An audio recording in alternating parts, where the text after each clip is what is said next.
Hello folks and welcome to the Vertigo Tea Party and a Let's Play Epic Manager. We're going to hop right into this immediately, but very quick thing, there's a little bit of like backstory text that's going to play at the beginning. I'll put an annotation if you want to skip past it. It's not very long, about 30 seconds, but I will go ahead and put that there for those who do not want to see it.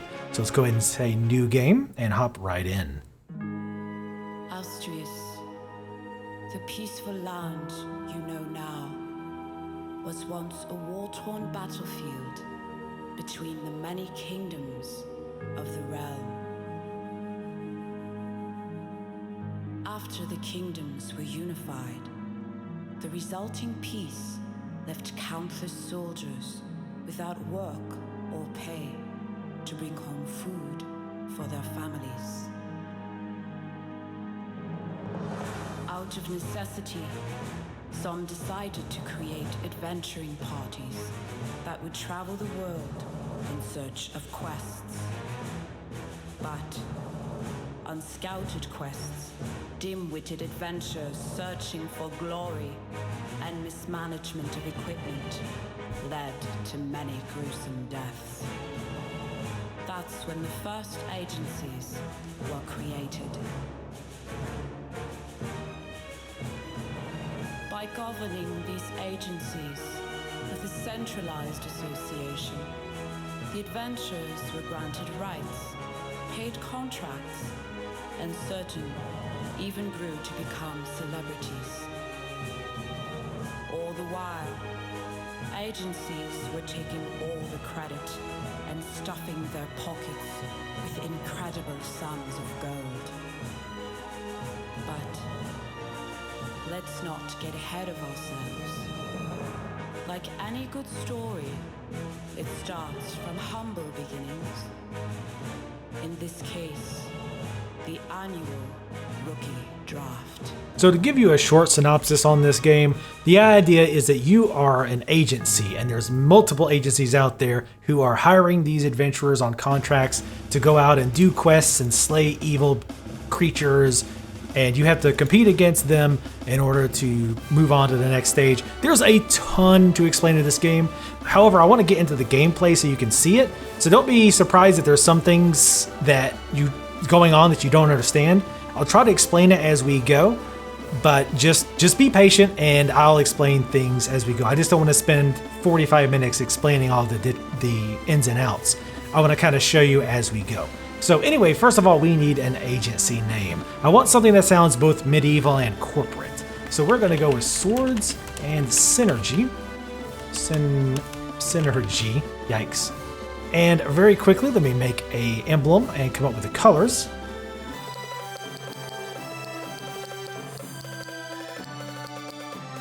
All right, there we go. Going to confirm.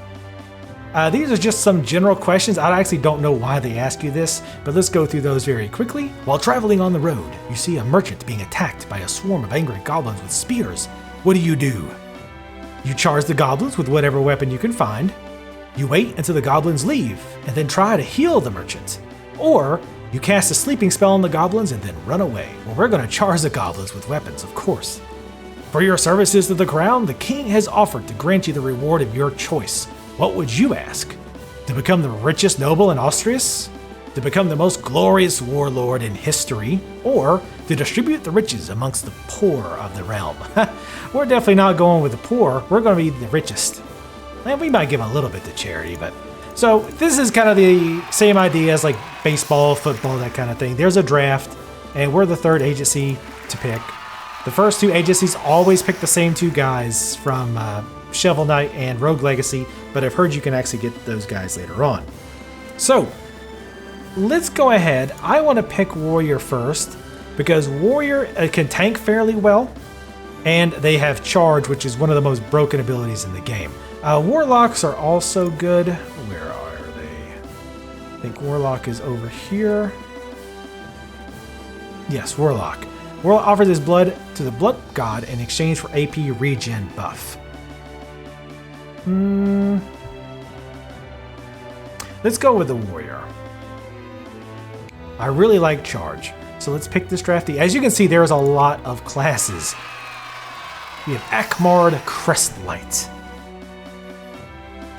Let's see what his positive and negative traits are. He's a fast learner, so he gets 5% additional XP from quests. He has fire ineptitude, 15% damage penalty to fire attacks. And Ratman Slayer, 10% damage bonus against Ratman. That fire ineptitude is pretty irrelevant because he doesn't do fire damage anyway, so hey. We're going to skip the tutorial. Now this is actually the second time I've recorded, because when we skipped the tutorial, it was like the game assumed that we did the tutorial, so therefore had all the experience from skipping the tutorial, when that's not the case. So we're going to have to be a lot more careful when we start off. But here is our very first quest. It's a royal summon from Hildrick Ironmark. Hildrick Ironmark has reached out to your agency for a meeting. You would like to discuss job opportunities for the near future. This quest has been added to your quest log. Okay.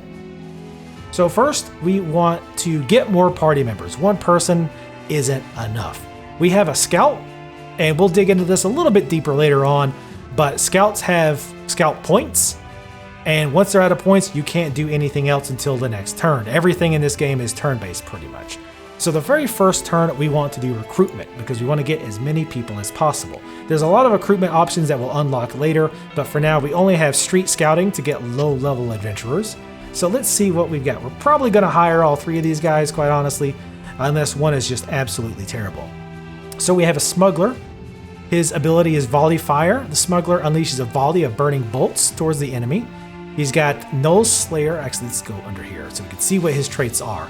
10% damage to Nulls. Nimble, bonus to agility stat. And he's also a Trollophobe, 10% damage penalty against trolls. So let's go ahead, and we'll go ahead and pick him up. Yeah, that seems fine. Let's go ahead and hire him. Now, again, you have to hire your adventurers. So we have to decide what salary. Now he wants 26 gold a week. And if we keep him at that, we'll give a 100% chance of hiring him on. But we want to play a little bit so we can try to get him for less money. Generally, I will try to lower the salary to the point that success, the green, is about a 70% chance. The yellow part of the bar is rejection, where they say no to the contract and you can renegotiate again. If it's red, if it hits in the red, which is a 6% chance in this case, he will flat out not talk to you anymore and you take a fame hit. So a 70% is pretty good. We are going to pay him up a little bit in advance. It's called signing bonuses. What the signing bonuses does is it lets you pay them more now, but you pay them less over the duration of their contract. So you actually save money if you can afford it. We can also lock in their contract, which we're going to do, which decreases the chance of failure. So we're going to make him an offer. He accepts it. Awesome. The next we have a bard. His ability is lullaby. Lullaby plays his harp and lulls his enemies, preventing them from dodging. This is okay. Not great. I might actually skip that because I'm not really crazy about... I mean, dodging is a pain in the butt, but there's other ways to do that. So we're actually going to skip the bard. I don't really like that ability. It might be good. I'm not crazy about it. But this is a mage. He has an elemental missile. Mage can choose to focus his energy to create an elemental missile of fire, ice, or electricity. That's pretty good.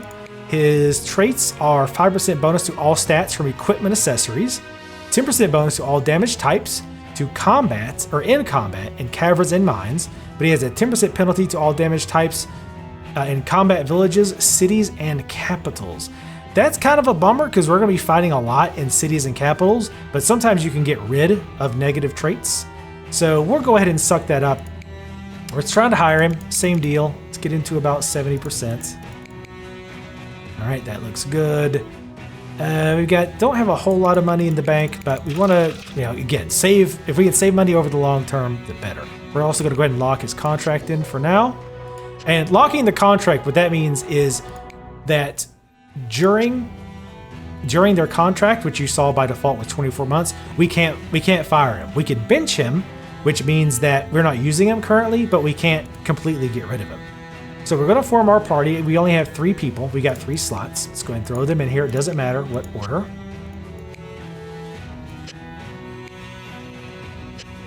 Now that we have our party formed, let's go ahead and click on them, and we have to choose where we want to deploy them. Right now, there's only one place we can, so we'll go ahead and click here.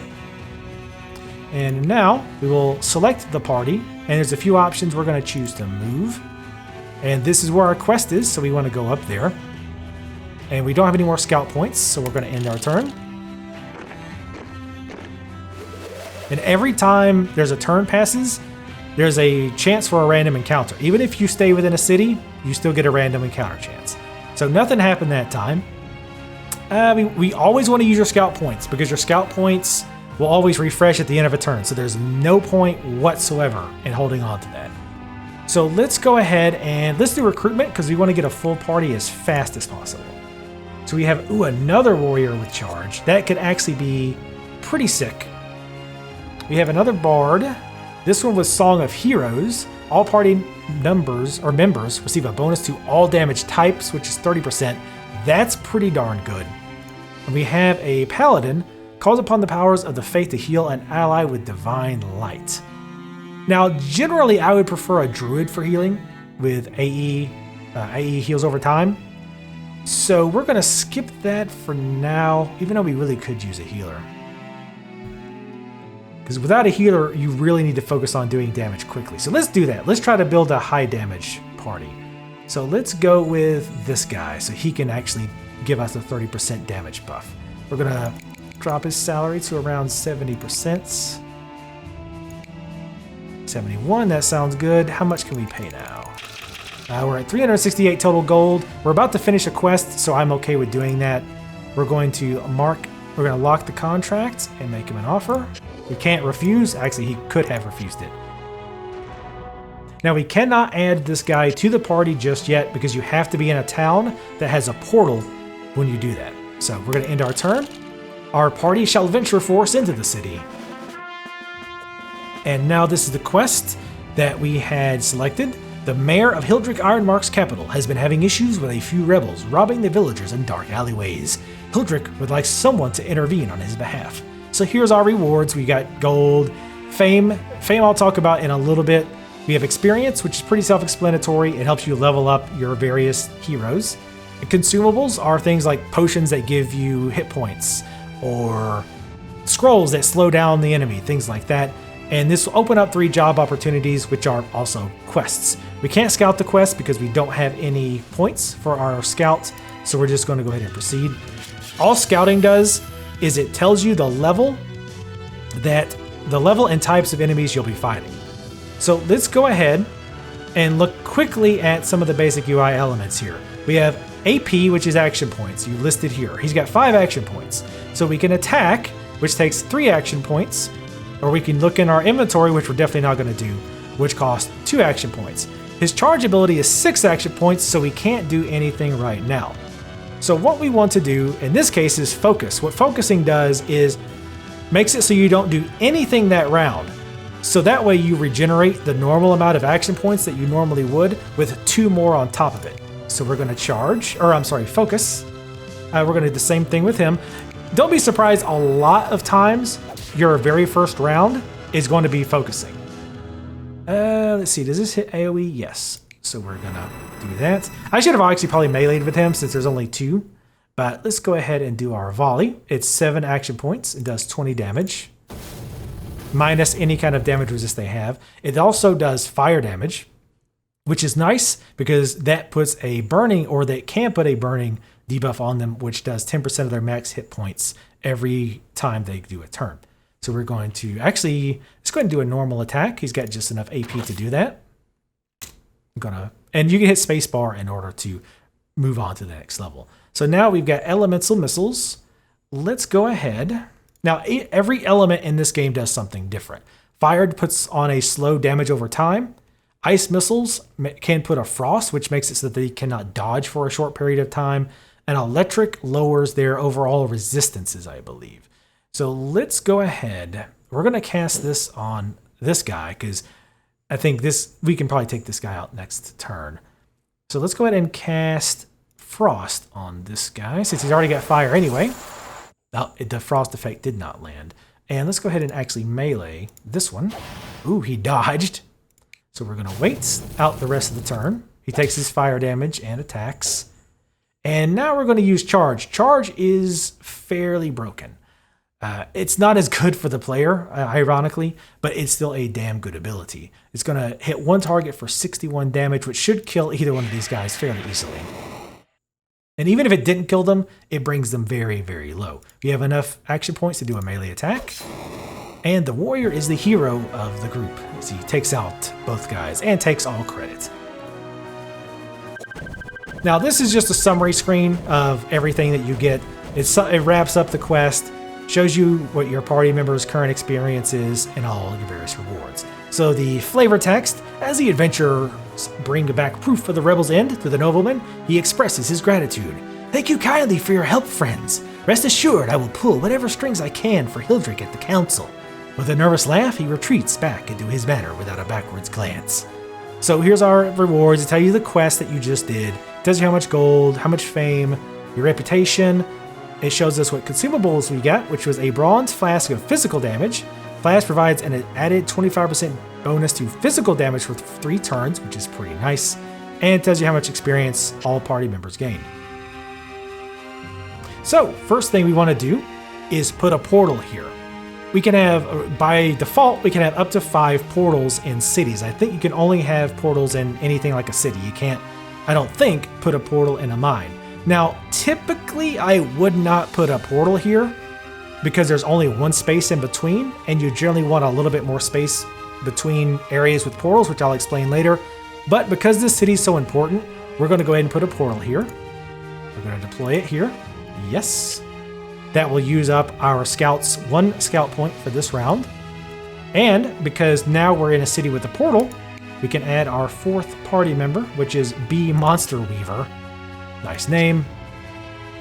And we will go ahead. We're going to go ahead and rest. We don't really need to, but there's really nothing we can do right now. So we're going to end turn. So let's talk about fame. Fame is very important, and that's just the random encounter check. Again, every turn, something can happen to your party, even if you don't do anything, only even if you're staying in the city. So very quickly to talk about fame. Fame is how it decides if you're going to move on to the next level. So the way this game works is that, as I mentioned before, you are an adventuring guild agency. We are swords and synergy. And there are multiple leagues that each agency is competing in. Every, I think it's 6 weeks, something like that, there is a trimester. It's called a trimester. And the bottom 2 agencies are cut out. Your ranking is determined entirely by whatever your fame is. You get fame from doing quests, hiring higher level adventurers, doing certain things in certain encounters, things of that nature. So you want to get as much fame as possible. Or at the very least, you don't want to be at the bottom 2 tiers when a trimester is coming up. And then by the end of the year, there will be the last round. And you have to be, I think, within the top 4 slots. And then if you are in the top 4 slots, you move up a league. So we're on bronze right now. If we qualify at the end of this year, we'll move up to the silver league.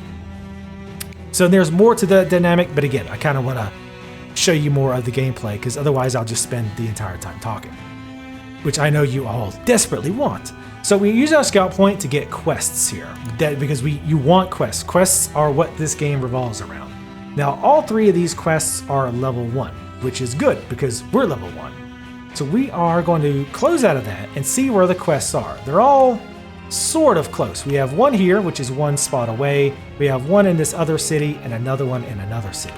This one's the closest, so we'll probably do that next. But we're actually going to go ahead and add all of them. Now, typically, because of this way this game works with fame and turn-based movement, you want to get as many quests in a small area as humanly possible. But since we're at the early stage of the game, it's okay to spread out a bit. Now, I'm going to save here. And we're going to say, create new. Swords and Synergy. We're just going to leave it at that. Swords and Synergy. Because last time I did this, I ended up finding a higher level party and completely got destroyed. So let's go ahead and go in here. And we're going to end our turn. I don't know what silver means. I think that might be like a main story quest or something like that. I'm honestly not sure. Now, we can't scout the quest because, again, we used up our scout points for the turn. But let's go ahead and read the quest text. Merchant caravans are being hijacked on a weekly basis in the nearby forests. The consortium is threatening to augment their prices to cover their losses unless they are taken care of promptly. All right, let's go ahead and go into the forests. All right, so this is much more like it. When I fought last time, I fought a bunch of level 2s who were incredibly nasty. So this guy is a warrior. We want to kill this guy as fast as possible because he probably has charge. However, I want to get my Song of Heroes up, so we're going to focus. We're going to go ahead and focus with him as well. Again, a lot of your very first rounds are going to be focusing because you want to get those extra points to do the hard attacks. And since there's 4 attacks, the AE becomes even better, so we're definitely going to focus. And we want charge, so we're going to focus. Later on, it's not as bad because sometimes you can start off with more AP depending on how you built your characters. All right, so this guy's got an electrical debuff. Combatant will take a penalty to all resistances for 2 turns. And this guy cast a damage buff, all resistances plus 30%, which is actually really, really good. So we want to cast Song of Heroes, which gives us a 30% buff, which pretty much just cancels out his buff. And we're going to do a regular melee attack because we have 4 action points left. I've never heard that before. That's pretty amusing. All right, so we're going to charge this guy. 55 damage, which doesn't seem quite right. Well, I guess he's probably got natural damage resistance too. Let's go ahead and do a regular attack. 28. Oh, that actually works out because this guy's bleeding. Bleeding is like fire, so they take 10% of their total hit points at the beginning of their turn. Just like they didn't actually take damage there. It was just showing a indicator that I have that shocked debuff. So we are going to volley fire all these guys. This guy dodged because he is a major jerk. Finished him off, and nobody got the fire debuff, unfortunately. No reason to wait or to hold because I think we can kill these guys before they can do a lot of damage. Let's go with the guy with the least amount of hit points. Him, and he also buffs, so we want to kill him. Get him taken out. So let's see. Let's go ahead and do... See, these all do the same damage. Let's do the fire damage. I don't know why the music died. That's a little weird. 2 hit points. That's fine because he'll die next round. Let's go ahead and attack him since he's slightly lower. 22 damage. Mages, it's funny because casters can actually do fairly decent damage, at least early on. That probably changes later as you go, I would imagine. All right, so we don't need to do the damage buff again because we still have it on. Let's go ahead and attack him. I kind of want to keep the board just because he does that. Let's actually wait a turn. Because the way it's going to work out is we probably couldn't have killed him with one shot anyway. And he'll end up dying from this turn. So you are going to melee him. Oh, well, you were. Oh, no. My math. Oh, he gets the damage resistances. The damage resist applies to bleeds as well. I forget about that. Let's go ahead and just attack him.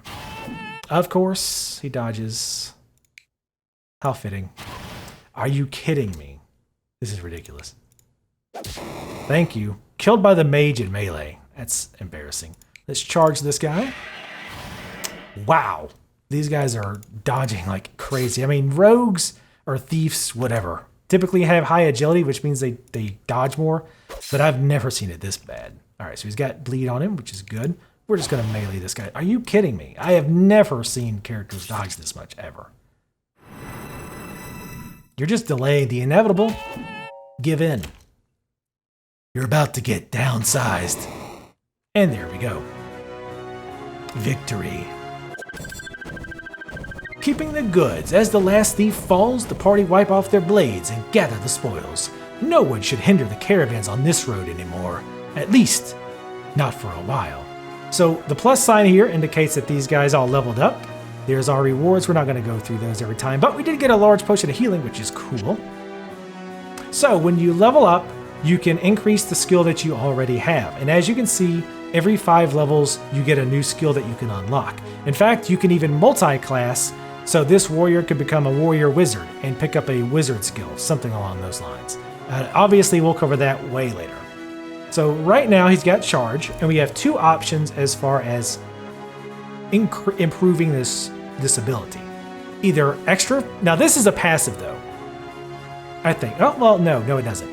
It says passive. Okay, yes, it's technically passive. Sorry, I've made you more confused by rambling. Anyway, we can choose extra defense. The caster gains a 15% resist bonus to all resistances for 2 turns, which is okay. That means whenever I charge, this one character gets a 15% resistance bonus. Or we can get 25% chance to stun the target. This is way more useful. Now, given how powerful charge is, it tends to kill enemies outright a lot of times, so it's a little less useful, but I would definitely pick this over the damage resistance, especially since warriors tend to be beefy anyway. So let's go ahead and choose that. What is our level up for the... what is this called? It's called Elemental Missile. We can either increase the skill damage by 25% or reduce the AP cost. Now, personally, I like reducing the AP cost. I would rather be able to cast these spells more often than do more damage, because I feel like casting them more often is better than the damage you would get from just giving a flat out increase. So let's go ahead and select it. Level up.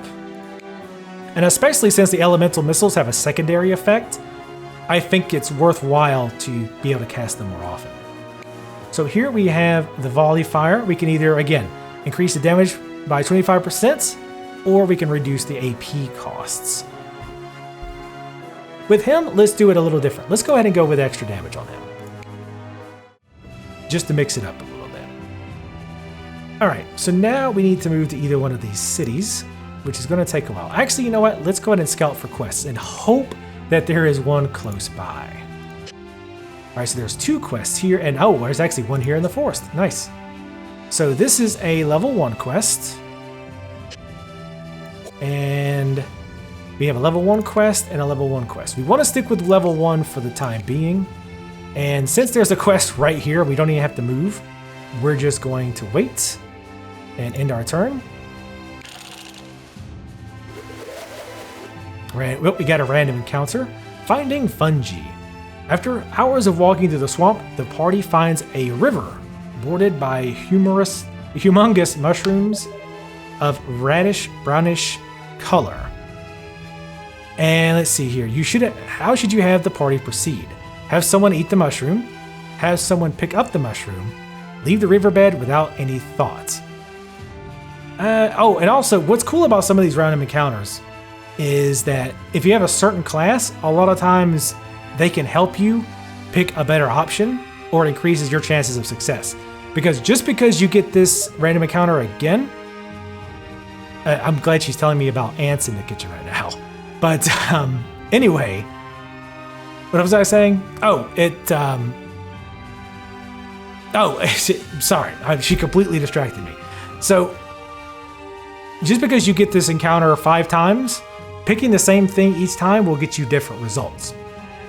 So in this case, we're going to say have the mage incinerate the mushrooms, just because it's an extra option. That doesn't mean it's necessarily a good choice, but we're going to do it. All right, so what happened? The mage unleashed waves of firebolts into the mushrooms. They begin to burn and dissolve into spores in the air. The spores that are inhaled make the adventurers sick. So we got a positive trait on the mage, 15% damage bonus to fire attacks, which is good because we can do fire attacks with our elemental missiles. However, everybody in the party got 1 wound. Now, wounds reduce your hero's maximum hit points by 25%. Wait. Oh, I didn't accept the quest. I didn't pick the quests. I'm an idiot. Oh man, I screwed up. That's bad. That's really bad. I mean, it didn't screw us long term, but it really sucks. Especially given what a great opportunity we had there. Wow, that was awful. So we have a level 1 quest, both of those level 1. We get an accessory if we go back and do this quest. Since everybody is wounded, I want to go ahead and first we're going to accept this quest. And we are going to move back to the city. Now, to get rid of wounds, you can't heal wounds with spells. The only way to heal wounds is to rest, and you can only rest in cities that have portals. So let's go ahead and look at this quest. A very rich noble in the realm, Ulrich von Meester, is still undecided as to where his royal allegiance will lie. Hildrick's camp would like someone to give him a nudge in the right direction by manhandling his guards. So this actually will improve our Hildrick Ironmark faction. There's quite a few factions in the game.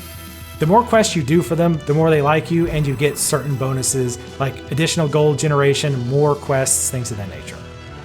So you can see, even without resting, we can already cast the missile, which is awesome. We have 2 warriors, which is not good. So let's go ahead and cast Elemental Missile. We want to do fire, since he gets a fire bonus. 52 damage, even though we have a fire bonus, but yet, that's weird. I'm wondering if there's like a bug where that doesn't count. But anyway, also keep in mind this game is in beta right now. Oh wow, of course. He hits him melee and gets a critical instantly. How perfect. So we're gonna wait. And he is gonna have to heal up with a potion. There's mostly dead and then there's dead. Mostly dead is if you get lowered below 0 hit, or if you get lowered to 0 or less hit points. If you get hit again by any amount of damage after you're mostly dead, you're dead forever. There is no resurrection in this game. So there's only 3 enemies, so let's go ahead and melee. I want to take these warriors out as fast as possible. The crossbow guy also doesn't quite seem to understand how ranged attacks work. We're going to wait for our charge to come up here. And we want to do the damage buff for sure. Buffs and debuff play a pretty significant role in this game. 34 damage. Oh, we also got a bleed on him, so 18 free damage. Luckily, he doesn't have charge, but Intimidate sucks too. Intimidate is a debuff that lowers your regen by 2. AP in this game is, I won't say everything, but it is huge. Without AP, you can't attack. So more AP equals more attacks equals more damage and more buffs. So a lot of things seem to cycle around that. So 113 damage, and we have a chance to stun. Now we can finish this guy off, but I want to go ahead and attack him, and hopefully the stun goes off. It doesn't, but we did a lot of damage regardless, and we put a bleed on him, which is nice. All right, so we still don't have enough for arrows, which is fine. Let's go ahead and melee this guy. It's kind of funny that bleed is better and better the more hit points that the person it's casted on has. So let's go ahead and wait a turn so he can do a charge. I want him to finish these guys off as fast as possible. You want to try to keep track of whose turn it is, because if this guy had just went, there'd be no point in taking him out so quickly. We'd want to try to take that guy out instead. That way he doesn't get a turn. This guy's at AP is still too bad to get a move. Oh, and this guy's got a second wound. Man, charge is so broken. All right, so let's go ahead. We're going to heal our warrior because we definitely do not want him to die. And we don't have enough to do anything else. He'll probably... Whoa, what? He had enough to charge again? Good God. Yeah, so you see, yes, there are definitely some balance tweaks that need to be done in this game, obviously. Because there's spells that don't do anywhere near that damage at this level. It is broken as hell. Of course. And of course he's not bled either. Let's go ahead and charge this guy. And that's why I picked charge, because it's so good. Now, obviously, we're not doing as much damage as the AI is, which is kind of bullshit, to be honest. But, you know, it is what it is. Now, this game is in early access, just to keep in mind. So they're working on balancing and things like that. But it's not the number one priority right now. 52 damage, not too bad. One thing I need to also keep in track of is how much damage these characters do in melee versus how much their abilities do. Because we need to pick, like, okay, is it better to wait and use our spell, or can I just melee and finish the guy off? Okay, you win, says Ulrich von Meester as he gazes around his common room and sees all his incapacitated guards on the floor. I'll give Hildrick the support he needs, but I'll eventually need something from you, says the young noble with a hint of fear and admiration in his voice. So we've got to rest up ASAP. We got an accessory, which is cool. This guy, the bard, leveled up. So we can do a skill duration which in itself is pretty darn handy, or AP cost. Now either way, we're going to have to, if we get skill duration, that means we're still going to have to wait one full round before we can cast it. However, that means one less round we have to deal without it, or go without it, versus being able to cast it instantly. In this case, I'm going to go ahead and say duration, because I don't usually recast it during a battle, unless it's going to be a really long battle. So not as worth it.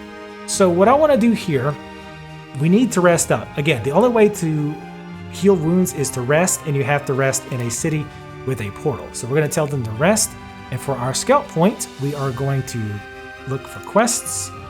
I would like to find one. Oh, whoops, I forgot to actually push it. Oops. All right, sorry. Didn't mean to press it again. I would like to find quests that are on the way.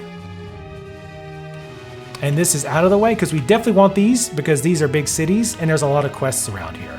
And we want to put portals there. There's no quest here this time, so let's go ahead and rest.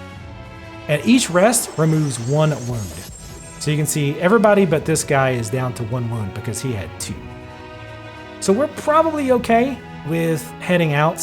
But let's go ahead and prospect for quests. Let's see what we get. There is another one here in town. So, what level is it? It's still level 1, which I'm okay with that for now. We can probably start hitting up. Well, level 1 quest doesn't necessarily mean the enemies are level 1. So that's something to keep in mind. Let's go ahead and rest again.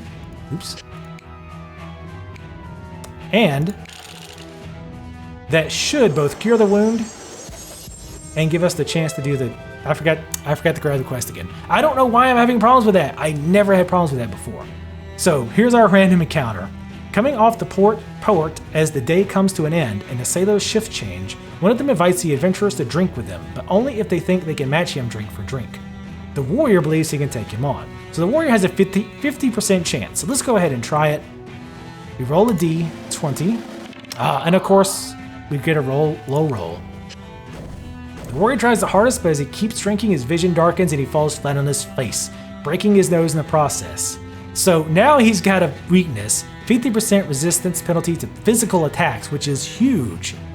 And he also has 1 wound, which really, really sucks. One thing that kind of blows about the random encounters is they are heavily RNG. And there's some that you literally have no idea what you're going to get. It doesn't even give you a percentage chance. It's purely just a dice roll. So that can suck. So every so often, a new era of a certain god will arise. Gods who worship this, or characters who worship this god, will do extra damage.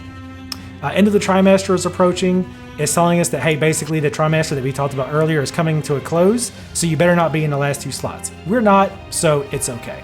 Let's scout for quests. We're actually going to stop here very soon. We've been at about 30, oh wow, it's been 40 minutes, holy cow. We definitely don't want to do level 2 yet, especially with a wounded guy. And there's no quests on the way, so we're going to skip that for now. And I'll tell you what, since we've been going for about 40 minutes, we'll go ahead and stop there. We're going to tell these guys to rest. And I'll go ahead and end my turn, just so we can see if we get a random encounter. And then after that, we'll wrap up. Now I want to hear you guys' feedback on what you think so far. But let's read the quest first, or this random encounter. Coming out the port? Oh, this is another drinking thing. Let's try it again. 50%, what's the chances of failing 2 50% chances in a row? Hey, this time we got it. So what did we get this time? Wow, 100 gold added, which is huge. And also, the physical weakness trait was removed from him. So he got it, and then he lost it, which is good. After several drinks, the sailor slurs a few incomprehensible words before falling flat on his face. The warrior gets up lazily and clearly drunk, but he has a smile on his face and he picks up the winnings and tumbles away to his bunk. So awesome, that worked out really well. That's a lot of money this early in the game. So that worked out very well for us. But anyway, yeah, definitely let me know what you guys think. I really like this game a lot, and I definitely want to hear you guys' feedback below. I'm trying to get a good combination of explaining the mechanics of the game while keeping the gameplay going. Because if I just play the game, then you're like, what's he doing? What does that do? Like, why does this matter? But at the same time, if I just sit there and blab for 15 minutes, that's boring. You don't want to see that. So the idea is I play, and maybe for the first few episodes, there's some mechanics you don't quite understand or they don't make 100% sense, but eventually I'll explain them in more depth, and you'll kind of get a more complete picture of how the game works. Not that it's overly complicated, but you get what I'm saying. Anyway, thank you guys for watching. Definitely, again, please, in the comments, let me know what you're thinking. Positive, negative feedback, I want to hear it all. Make sure you follow me on Twitter as well, and I'll see you next time.